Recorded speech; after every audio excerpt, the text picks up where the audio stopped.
اعوذ باللہ من الشیطان الرجیم بسم اللہ الرحمن الرحیم رب اشرح لی صدری ویسر لی امری واحلل عقدۃ من لسانی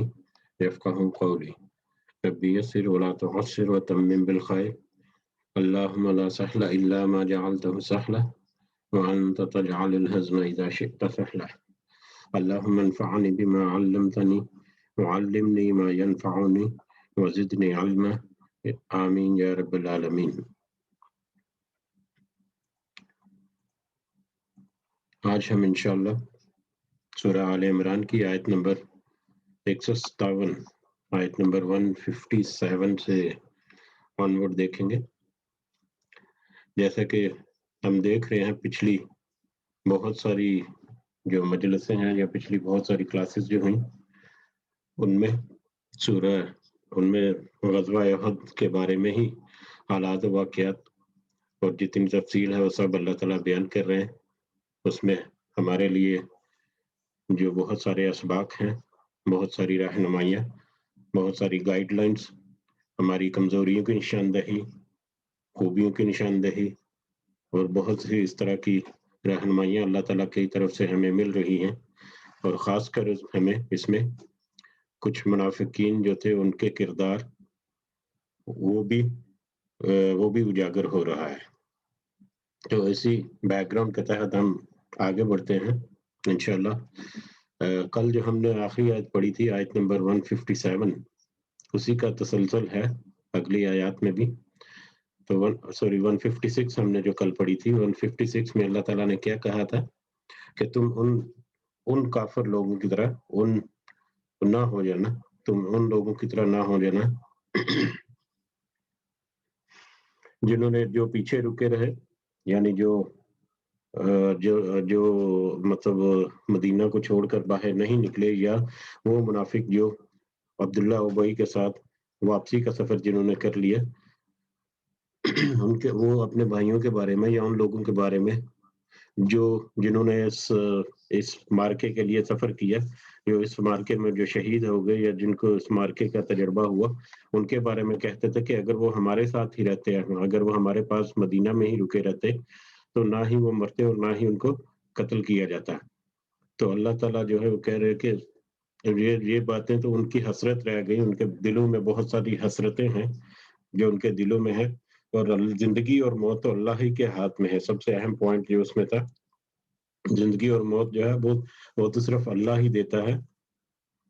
اور اللہ تعالیٰ اس چیز کو، اس عمل کو جو تم کر رہے ہو وہ اچھی طرح سے جانتا ہے، دیکھ رہا ہے۔ اسی بیک گراؤنڈ کے تناظر میں اسی بیک گراؤنڈ کے تحت ہم جب آگے بڑھتے ہیں، آیت نمبر 57، اعوذ باللہ من الشیطان الرجیم، وَلَئِن قُتِلْتُمْ،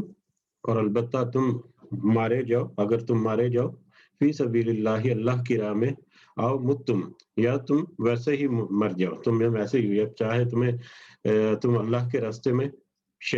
شہید ہو جاؤ، اللہ کے راستے میں لڑتے ہوئے تم مارے جاؤ، یا تم ویسے ہی کسی اور ریزن کی وجہ سے طبعی موت مر جاؤ، یا کسی بھی اور ریزن کی وجہ سے مر جاؤ، لَمَغْفِرَةٌ مِّنَ اللَّهِ وَرَحْمَةٌ، یقیناً بخشش اور رحمت، یقیناً بخشش اور رحمت تو اللہ ہی کی طرف سے ہے، خیر مما یجمعون، جو اس چیز سے کہیں بہتر ہے جو تم جمع کر رہے ہو، جو وہ جمع کر رہے ہیں۔ کون جمع کر رہے ہیں؟ جو کافر یا جو منافق، جن کا ذکر پچھلی آیات میں ہوا کہ وہ ان لوگوں کے بارے میں جنہوں نے اس غزوے کا سفر کیا، اس جنگ میں جنہوں نے شرکت کی، جو اس میں شہید ہو گئے یا جن کو اور طرح کی مصیبتوں کا سامنا آیا، ان کے بارے میں وہ کچھ مختلف طرح کے گمان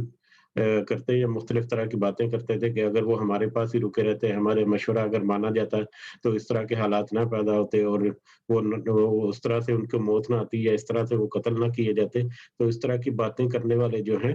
ان کے لیے ہے کہ اگر چاہے تم اللہ کی راہ میں مارے جاؤ یا شہید ہو جاؤ، یا چاہے تم کسی بھی اور وجہ سے طبعی موت مر جاؤ، یا کسی دوسری وجوہات کی وجہ سے تمہاری موت آ جائے، جو بھی حالات ہو، جس طرح بھی حالات ہیں، مرنا تو ہے، ہر نفس نے ایک دن موت کا مزہ جو ہے وہ چکھنا ہے۔ تو تم جیسے بھی حالات میں مر جاؤ، یقیناً بخشش اور رحمت جو ہے وہ تو اللہ کی طرف سے ہے، اور وہ بخشش اور رحمت وہ اس چیز سے کہیں بہتر ہے جو وہ اپنے لیے جمع کر رہے ہیں، جو انہوں نے اپنے دلوں میں رکھا ہوا، جو اپنے اعمال کی طرف جو وہ اپنے اعمال میں جمع کر رہے ہیں، اس سے تو اللہ کی رحمت اور بخشش بہت بڑی ہے، بہت زیادہ ہے۔ اور وہ اللہ کی رحمت اور بخشش ان لوگوں کے لیے ہے جو اللہ کے راستے میں لڑتے ہوئے شہید ہوں، یا اللہ کے راستے میں چلتے ہوئے ان کی موت آ جائے۔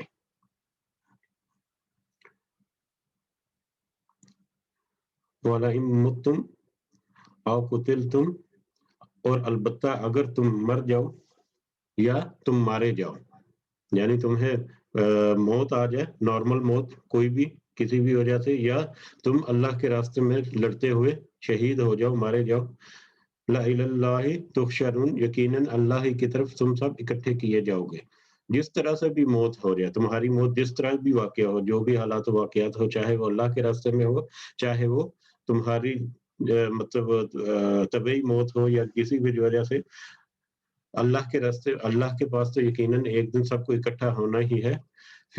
فَبِمَا رَحْمَةٍ، پس رحمت سے، من اللہ، اللہ کی طرف سے، اللہ کی رحمت سے، لنت لہم، آپ نرم واقع ہوئے ہیں ان کے لیے۔ نبی کریم صلی اللہ علیہ وسلم سے یہاں پر کہا جا رہا ہے کہ اللہ تعالیٰ کی ہی رحمت ہے، یہ اللہ کی رحمت ہے کہ آپ ان کے لیے نرم واقع ہوئے ہیں۔ یعنی نبی کریم صلی اللہ علیہ وسلم کا جو ایک بہت نرم طبیعت، اور دوسرے اپنے صحابہ کے ساتھ، اور دوسرے نہ صرف صحابہ کے ساتھ بلکہ نان مسلم جو مشرک اور اہل کتاب، اور یہاں تک کہ منافق بھی جو ہیں، ان کے ساتھ نبی کریم صلی اللہ علیہ وسلم کا رویہ جو ہے وہ بہت ہی نرم تھا، اور ان کے لیے وہ بہت ہی درد رکھتے تھے اپنے دل میں، اور ان کی بڑی شدید خواہش تھی کہ وہ جو منافق ہیں وہ سیدھے رستے پر رہیں، اور جو مشرک اور اہل کتاب ہیں جو انکار کرتے ہیں وہ بھی اللہ کے دین کی طرف پلٹ آئیں۔ بلکہ ان کو کچھ اس طرح کی احادیث بھی ہیں کہ وہ بہت تکلیف ہوتی تھی، یا ان کو بہت گراں گزرتا تھا جب کوئی مشرک جو ہے وہ مر جاتا تھا، تو مطلب وہ ایک تو حدیث میں ہے کہ وہ انہوں نے بڑا ان کے دل میں آیا کہ ایک اور انسان جو ہے وہ میرے ہاتھ سے نکل کر جہنم میں چلا گیا ہے۔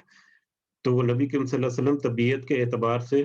اپنے رویے کے اعتبار سے بہت ہی نرم دل تھے، اور بہت ہی درد رکھنے والے تھے اپنی امت کا، نہ صرف امت کا بلکہ پوری انسانیت کا۔ تو یہاں پر ہے کہ یہ اللہ ہی کی رحمت ہے کہ آپ ان سب کے لیے، ان کے لیے نرم دل ہیں، آپ ان کے لیے نرم واقع ہوئے ہیں۔ وَلَوْ كُنْتَ وَلَوْ كُنْتَ، اور اگر آپ ہوتے فَظًّا، سخت دل، سخت طبیعت کے ہوتے، فَظًّا سخت دل، غلیظ القلب، سخت دل، سنگ دل، یعنی سخت دل، پتھر کے دل کے یا سخت طبیعت کے ہوتے، آپ کے باتیں کرنے میں، آپ کے مطلب روزمرہ کے جو معاملات ہیں ان میں ڈیل کرنے میں دوسرے اصحاب کے ساتھ اگر وہ سختی سے اگر آپ نبٹتے ان کے ساتھ، لنفذو، تو ضرور وہ منتشر ہو جاتے من حولک، تمہارے ارد گرد سے، تمہارے گرد و پیش سے، آپ کے گرد و پیش سے۔ اگر آپ کی طبیعت میں سختی ہوتی، اور آپ کی طبیعت، آپ کا دل جو ہے وہ سخت ہوتا، پتھر کی طرح سخت ہوتا، تو یقیناً یہ لوگ جو ہیں، یہ صحابہ جو ہیں، یہ آپ کے گرد جو جمع ہے، جو آپ کی اتنی عزت اور تکریم کرتے ہیں، اور آپ کے ہر اشارے پہ اپنی جان تک نچھاور کرنے کے لیے تیار رہتے ہیں، تو وہ سب آپ کے ارد گرد نہ ہوتے۔ اور یہ ایک نیچرل قدرتی فطرتی عمل بھی ہے کہ جو جتنا زیادہ نرم دل ہوتا ہے، اور جتنا زیادہ مطلب اچھے طریقے سے، احسن طریقے سے پیش آتا ہے، اس کی اتنی ہی قدر و منزلت ہوتی ہے، اور وہ اتنا ہی اس کے ان لوگ ان کے گرویدہ ہوتے ہیں۔ فَاعْفُ، تو پس آپ درگزر کیجئے، عنہم، ان سے، وَاسْتَغْفِرْ لَهُمْ، اور بخشش طلب کیجئے ان کے لیے۔ تو آپ ان سے درگزر کیجئے اور ان کے لیے بخشش طلب کیجئے۔ اب جو بھی معاملہ ان کا ہو گیا غزوہ احد میں، جو بھی ان کے غلطی ہو گئی، یا جس طرح سے بھی ان کے شیطان کے بہکاوے میں آ گئے، یا جو بھی وہاں پر معاملے ہوئے، یا انہوں نے مطلب وہاں پر جو بھی اجتہاد کیا، لیکن پھر بھی انہوں نے اپنے کمانڈر کی بات نہیں مانی اور انہوں نے غلطی کی، تو اب اس غلطی کو آپ بھی درگزر کیجئے، پچھلے آیات میں آیا ہے کہ اللہ تعالیٰ نے ان کو معاف کر دیا. جب اللہ نے ان کو معاف کر دیا تو آپ بھی ان کو درگزر کیجیے اور ان کے لیے بخشش بھی کیجیے. ان کے لیے بخشش کی دعا بھی کیجیے کہ اللہ تعالیٰ کے حضور ان کے دعا کیجیے کہ اللہ تعالیٰ بھی ان کو بخش دے. وشاورہم، اور مشورہ کیجیے ان کے ساتھ فی الامر، اپنے کاموں میں. جس طرح پہلے ان سے مشورہ کر کے چلتے تھے چھوٹے چھوٹے معاملات میں یا بڑے بڑے معاملات میں، اور جیسا کہ غزوہ احد کے بارے میں بھی مشورہ ہوا جس کا ذکر کیا گیا تھا، تو اس طرح سے ان کے ساتھ مشورہ جو ہے وہ مشورہ کرتے جائیے. ایسا نہ ہو کہ اب اس غلطی کی وجہ سے آپ کے اس بیہیویئر میں فرق آ جائے. یقیناً ان کے بیہیویئر میں فرق تو نہیں آنے والا تھا، لیکن اللہ تعالیٰ نے یہ آیت کھول کر ایک پکا کر دیا اور مسلمانوں کو بھی پکا کر دیا کہ نبی کریم صلی اللہ علیہ وسلم جو ہے ان کے لیے اگر اس طرح کی رہنمائیاں اور ہدایت آ سکتی ہے تو عام بندے جو ہیں ان کے لیے تو اور بھی زیادہ سخت ہے، یا اور بھی زیادہ مطلب سختی سے ایسی ہدایات جو ہیں ان پر عمل کرنا ہونا چاہیے. تو نبی کریم صلی اللہ علیہ وسلم سے کہہ رہا ہے کہ آپ ان کو معاف کر دیجئے اور ان کے لیے بخشش کی طلب کیجئے اور ان سے اپنے روزمرہ کے کاموں میں مشورہ کیجئے. اب روزمرہ کے کاموں میں مشورہ کیجئے. غزوہ احد کے بارے میں جو مشورہ کیا تھا، جیسا کہ ذکر ہوا کہ نبی کریم صلی اللہ علیہ وسلم نے مشورہ لیا تھا اپنے صحابہ کرام سے، اور کچھ صحابہ خاص کر عبداللہ ابئی جو ہے، جو بعد میں جنگ کے میدان سے واپس پلٹ آیا تھا اپنے 300 ساتھیوں کو، منافقوں کو یا ساتھیوں کا ساتھ لے کر. اس کے علاوہ اور بھی کچھ صحابہ تھے جنہوں نے یہ مشورہ دیا تھا کہ ہم مدینہ کے اندر ہی رک کر مقابلہ کرتے ہیں ان کا. لیکن جو نئے مسلمان ہوئے تھے یا جو بدر میں شریک نہیں ہو سکتے، وہ بڑے پرجوش تھے اور انہوں نے یہ زور دیا اور یہ مشورہ دیا کہ ہم کھلے میدان میں دشمن کا مقابلہ کرتے ہیں. ہم تو اپنی جانیں جو ہیں وہ ہاتھوں پر رکھ کر مطلب ان کا مقابلہ کریں گے. تو آپ مطلب ہم مردانہ واری سے کھلے میدان میں جا کر ان کا مقابلہ کرتے ہیں. اور کثرت رائے کی وجہ سے نبی کریم صلی اللہ علیہ وسلم نے کھلے میدان میں جا کر، احد کے میدان میں جا کر مقابلہ کرنے کا فیصلہ کیا. اور جب یہ فیصلہ ہو چکا، جب یہ فیصلہ ہو گیا کہ ٹھیک ہے ہم کھلے میدان میں چلتے ہیں، تو جب غزوہ کے لیے آپ صلی اللہ علیہ وسلم نکلے صبح حضرت عائشہ کی حجرت سے غالباً، تو سب وہ جب صبح تیار ہو کر نکلے تو انہوں نے اپنی زرہ پہنی ہوئی تھی، اور زرہ یعنی وہ جنگی لباس جو ہے وہ پہنا ہوا تھا. اور جنگی لباس کے ساتھ ساتھ جو سر پر جو لوہے کی یا ایک میٹل کی ٹوپی ہوتی تھی حفاظت کے لیے، اور جو جنگ میں عام طور پہ پہنا جاتی تھی، وہ بھی پہنی ہوئی تھی نبی کریم صلی اللہ علیہ وسلم نے. اتنی وہ تیاری کے ساتھ نکلے تھے. اور جب صحابہ نے ان کو دیکھا کہ نبی کریم صلی اللہ علیہ وسلم تو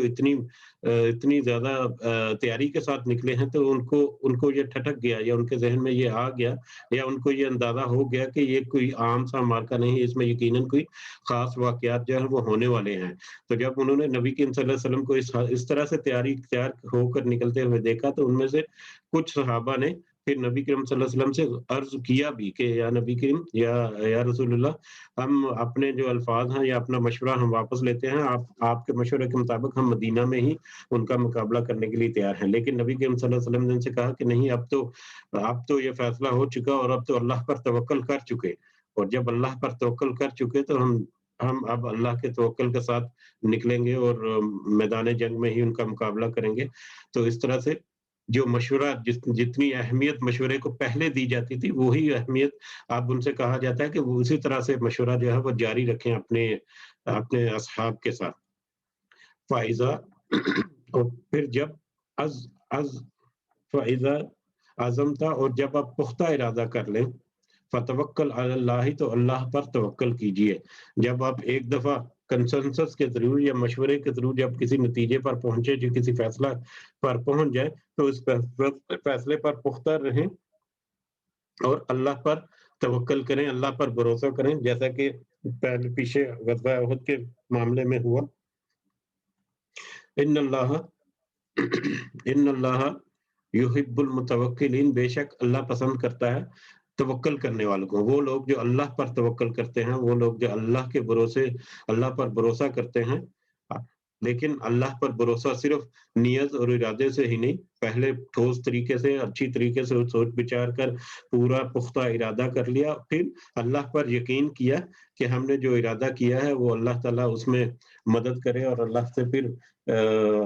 مطلب مدد کی طلبگار بھی کی ہوئے. تو اللہ تعالیٰ پر جو توکل کرتے ہیں اس طرح سے، اللہ تعالیٰ ان کے ساتھ محبت کرتا ہے، اللہ تعالیٰ ان کو پسند کرتا ہے. ینصرکم اللہ، اگر اللہ تمہاری مدد کرے، اگر اللہ تمہاری مدد کرے، فلا غالب لکم، تو کوئی غالب نہیں آ سکتا تم پر، وَإِن يَخْذُكُمْ وَإِن يَخْذُلْكُمْ، اور اگر وہ چھوڑ دے تمہیں، اللہ اگر اللہ چھوڑ دے تمہیں، فَمَنْ ذَا الَّذِي، پھر کون ہے جو ینصرکم مدد کرے تمہاری، مدد کر سکے تمہاری، من بعد ہی، اس کے بعد، اگر اللہ تعالیٰ تمہاری مدد کرنا چاہے یا اللہ تعالیٰ تمہاری مدد کرے تو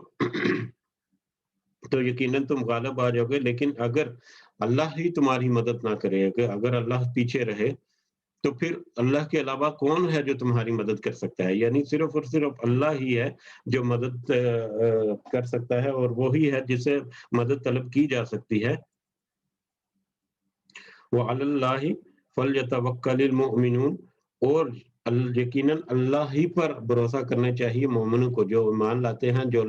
جو اللہ کے راستے میں یا اللہ کے دین پر جو ایمان لاتے ہیں، ان کو چاہیے کہ وہ صرف اور صرف اللہ ہی پر توکل کریں، اللہ ہی پر بھروسہ کریں، اپنی ظاہری اسباب کو، اپنی نیت کو، اپنے ارادے کو، اپنے جستجو کو ٹھوس کریں، مضبوط کریں، لیکن اپنے عمل کا نتیجہ جو ہے، اپنی خواہش اور اپنے جو ان کا کردار یا ان کا جو بھی عمل ہے، ان کے نتیجے کو، ان کے نتیجے میں کامیابی کے لیے اور اللہ کی مدد کے لیے ہمیشہ صرف اللہ ہی پر بھروسہ کرنا چاہیے تمام مومنوں کو۔ وما کان لنبی، اور نہیں ہے مناسب نبی کریم صلی اللہ علیہ وسلم کے لیے، ان یغل، کہ وہ خیانت کریں، نبی کریم صلی اللہ علیہ وسلم کے لیے یا نبی کے لیے، یہاں پر نبی کریم صلی اللہ علیہ وسلم کا ذکر ہے، لیکن کیونکہ یہ اوپن کر دیا نبی کے لیے یا کسی بھی نبی کے لیے، چاہے وہ نبی کریم صلی اللہ علیہ وسلم ہے یا ان سے پہلے جتنے بھی نبی گزر کے جب وہ سارے، نہیں ہے کسی نبی کے لیے مناسب کہ وہ خیانت کرے۔ اب یہاں پر یہ خیانت کرے، یہ کیوں آ گیا اچانک سے خیانت کریں، یا نبی کا خیانت کرنا یہاں پر کیسے آ گیا؟ تو یہاں پر خیانت جو ہے وہ دو معنوں میں ہے۔ ایک معنی تو یہ ہے کہ کچھ منافق جو تھے اس وقت کے، منافق کسی سب سے بڑا دشمن ہے، جیسا کہ کل تذکرہ ہوا تھا، اور سب سے خطرناک دشمن بھی منافق ہے، کیونکہ وہ اپنی ہی صفوں میں کھڑا ہوتا ہے اور اس کا پتہ بھی نہیں ہوتا کہ وہ کب وار کرے اور کیسے وار کرے۔ تو منافقین کی طرف سے ایک کچھ مطلب اس طرح کی افواہیں یا کچھ اس طرح کی باتیں ان کے ناپاک منہوں سے نکلی تھی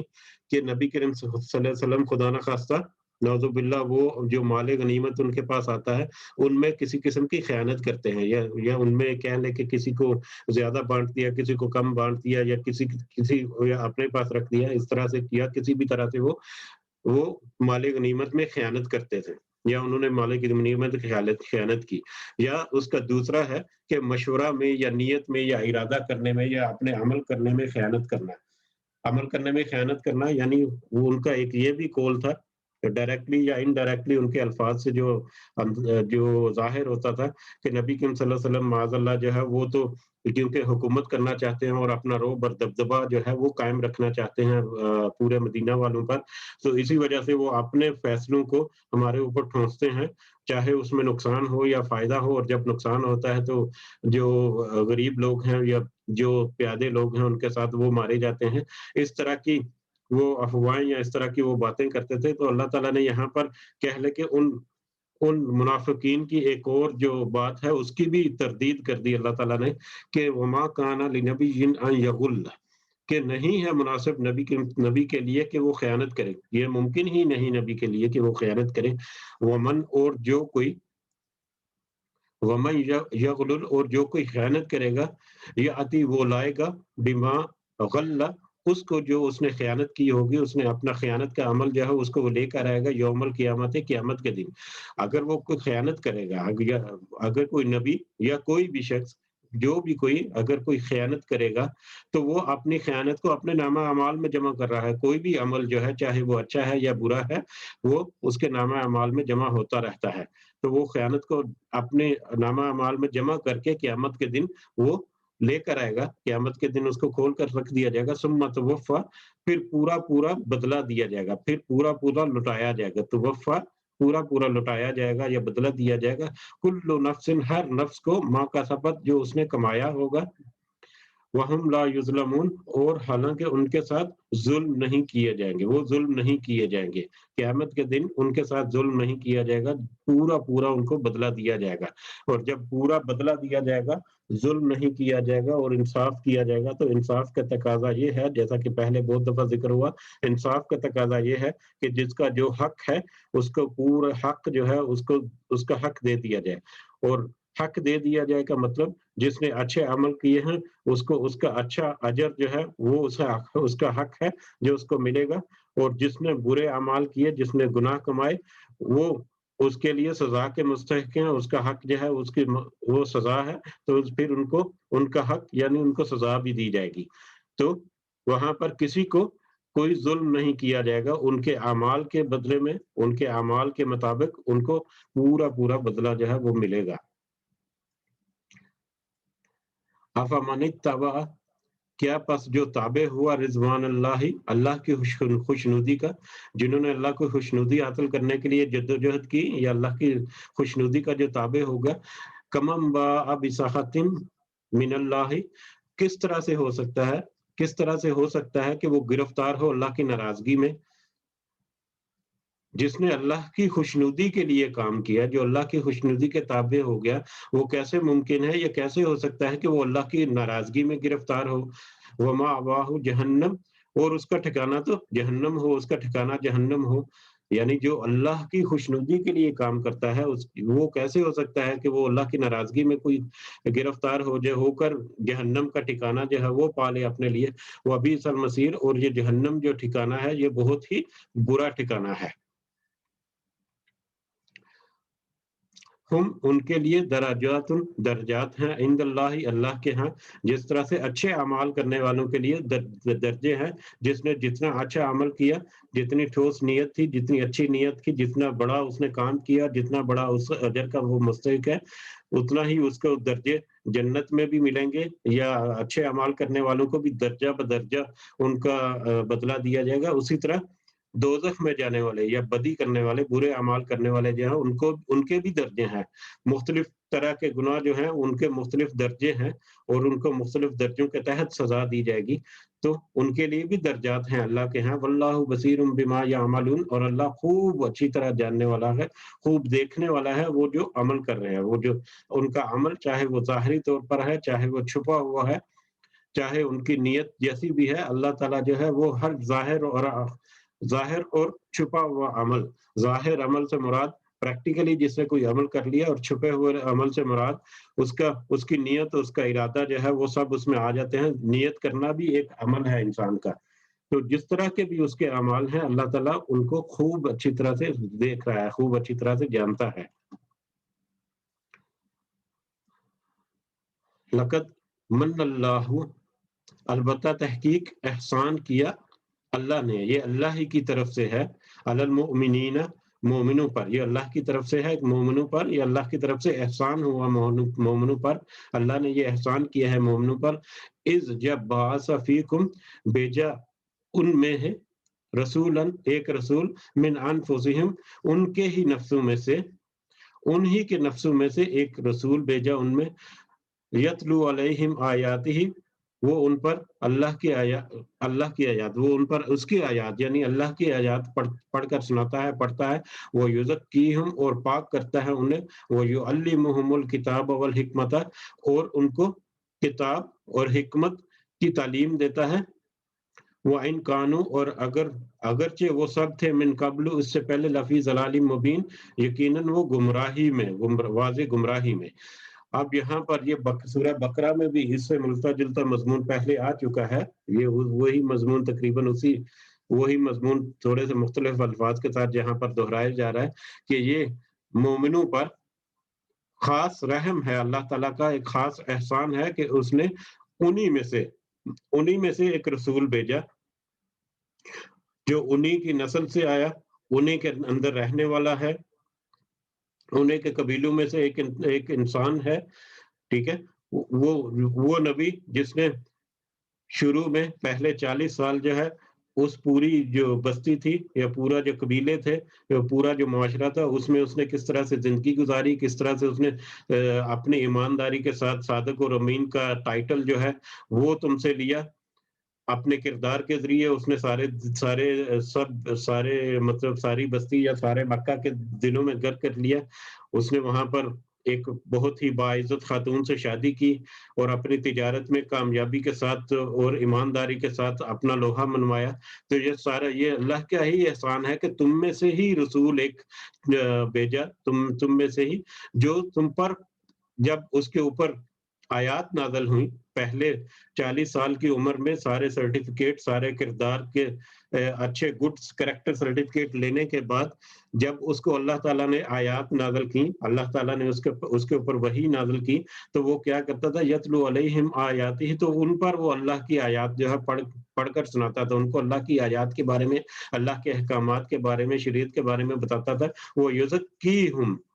اور ان کو پاک کرتا تھا، یعنی ان کو ظاہری طور پر بھی پاکی ملتی تھی، ظاہری طور پر صفائی نصف ایمان ہے، اس طرح کے بہت سارے معاملات جو ہیں، اور روحانی طور پر بھی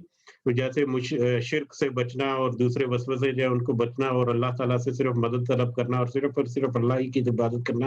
یعنی ظاہری طور پر اور روحانی طور پر بھی ان کے نفسوں کا تزکیہ کرتا ہے، ان کو پاک کرتا ہے، وَيُعَلِّمُهُمُ الْكِتَابَ وَالْحِکْمَةَ، اور ان کو نہ صرف کتاب کی، یہ قرآن کی تعلیم دیتا ہے، بلکہ حکمت اور دانائی بھی سکھاتا ہے۔ حکمت اور دانائی، کتاب جو ہے وہ حکمت اور دانائی سے بھری پڑی ہے، جو حکمت اور دانائی بھی ان کو سکھاتا ہے، یہ اللہ تعالیٰ کا ان کا پر خاص احسان ہے۔ وَإِن كَانُوا مِن قَبْلُ لَفِي ضَلَالٍ مُبِينٍ، اور یقیناً وہ اس سے پہلے تو ایک واضح گمراہی میں تھے، ان آیات کے آنے سے پہلے، ان نبی کے آنے سے پہلے جس طرح سے وہ اپنے آباء و اجداد کے طریقوں پر چل رہے تھے، یقیناً وہ گمراہی، واضح گمراہی تھی، جس میں سے وہ نکالا اس نبی نے ان کو، اس رسول نے ان کو، اور ہدایت اور تزکیہ کی طرف لے کے آیا۔ یہ اللہ تعالیٰ کا بڑا احسان ہے اس امت پر۔ آؤ، اور یہ کیا، لما اصابتکم، جب واقع ہوئی تم پر، اور جب واقع ہوئی تم پر مصیبت، اور جب تمہارے اوپر مصیبت واقع ہوئی، یعنی پہلی فتح ہونے کے بعد اچانک وہ فتح جو ہے وہ ریورٹ ہو گئی، شکست میں بدل گئی، جب یہ مصیبت واقع ہوئی تم پر، قد اصبتم، یقیناً تم بھی تو پہنچا چکے ہو ان کو، مثلیہا، اس کے مثل دگنی، اس کے جیسی دگنی، اس سے 2 گنا زیادہ، جیسی تم پر، اور یہ کیا بات ہوئی، جب واقع ہوئی تم پر مصیبت، یقیناً تم بھی تو پہنچا چکے ان کو اس سے دگنی مصیبت۔ کل تم نے کہا، ان ھذا، یہ کہاں سے آ گئی۔ اب یہاں پر اللہ تعالیٰ ان کو بتا رہا ہے کہ تم پر جب مصیبت واقع آئی، جب تم پر مصیبت واقع ہوئی، یعنی جب فتح جو ہے وہ شکست میں بدلی، تو تم نے کہا کہ یہ کہاں سے آ گئی، یہ شکست کہاں سے آ گئی، یہ تو اتنی اچانک جو مشرکوں کا حملہ تھا اس کی وجہ سے جو مصیبت اور تنگلی اور تکلیف تمہارے اوپر آئی، تو تم نے کہا یہ کہاں سے آ گئی، حالانکہ تم نے تو ان کو دگنی تکلیف پہنچائی۔ دگنی تکلیف سے مراد کہ جب فتح کا پہلا حصہ، جنگ کا پہلا حصہ جس میں فتح ہوئی، تو تم نے ان کو تکلیف پہنچائی، اس سے پہلے غزوہ بدر میں بھی تم نے ان کو تکلیف پہنچا چکے، تو تم تو ان کو دگنی تکلیف پہنچا سکے، تو اس کے بعد بھی تم نے کہا کہ یہ کہاں سے آ گئی تکلیف تم پر، حالانکہ تم نے نافرمانی کی تھی۔ کل، آپ کہہ دیجئے، ہوا من عند انفسکم، یہ تو تمہارے ہی نفسوں کی طرف سے ہے، یہ تو اس وجہ سے ہے کہ تم نے نافرمانی کی، تم نے جو نبی کریم صلی اللہ علیہ وسلم کی جو ہدایات تھیں ان سے روگردانی ہو گئی تم سے، یا جس طرح سے بھی معاملات ہوئے، تم نے اپنے لیڈر جو تھا اس وقت اس کے ساتھ نافرمانی کی، اس کے حکم کی تعمیل نہیں کی، تو یہ تو تمہارے ہی نفسوں کی طرف سے تھا۔ ان اللہ علی کل شیء قدیر، بے شک اللہ جو ہے وہ ہر چیز پر قادر ہے، ہر چیز پر قدرت رکھنے والا ہے۔ اللہ تعالیٰ نے تمہیں یہ سبق سکھانا تھا کہ اگر تم غلطی کرو گے، اگر تم نافرمانی کرو گے، تو تمہارے ساتھ اس طرح کے حالات و واقعات بھی ہو سکتے ہیں۔ اگر اللہ تعالیٰ چاہتا تو تمہاری مدد کر کے فرشتوں کے ذریعے یا ظاہری اور باطنی اسباب کے ذریعے مدد کر کے تمہارے اوپر یہ سچویشن نہ آتی، لیکن کیونکہ ہم نے بہت دفعہ پہلے ڈسکس کیا کہ یہ غزوہ جو ہے بہت اہمیت کا حامل ہے آئندہ آنے والے مستقبل کے لیے مسلمانوں کا، تو اس لیے اس میں بہت ساری واضح ہدایات اور رہنمائیاں، اور اپنے مسلمانوں کو مضبوط ہونے کے لیے بہت سارے اسباق پنہاں ہیں جو اللہ تعالیٰ کی طرف سے ایک آزمائش کے طور پر آیا مسلمانوں پر۔ تو اللہ تعالیٰ تو ہر چیز پر قادر ہے، اللہ تعالیٰ کو یہ چیزیں تمہیں سکھانی تھی، اور تم نے وہاں پر غلطی کی، اور اس غلطی کا نتیجہ یہ ہوا کہ ایک فتح کی ہوئی جنگ جو ہے وہ شکست کی طرف پلٹ گئی۔ تاکہ تم آئندہ جو ہے ان کے اوپر کاربند رہو اور آئندہ اس طرح کی غلطیاں جو ہے وہ نہ دہراؤ۔